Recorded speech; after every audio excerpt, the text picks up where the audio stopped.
Tomorrow, the Volt Racing team will participate in the Italian finals of the F1 in School competition, where we had to model and manufacture the fastest car as possible. In order to maximize the aerodynamic efficiency of our prototypes, I built this wind tunnel. As you can see before the test section, I shaped this big honeycomb and a fusor. Since the flow rate is the same between these two parts, but the surface area of the honeycomb is much bigger, the airflow speed through the honeycomb is slower. And the honeycomb works really better with a slow airflow.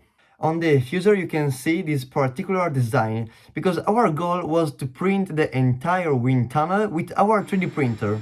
Obviously, the wall effusor is too big for a standard 3D printer, so I divided it in 8 parts to make it printable.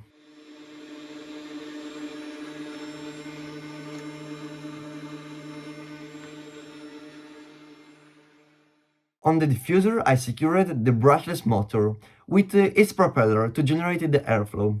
This grill is just to make the project safe. The electronics are also not that simple.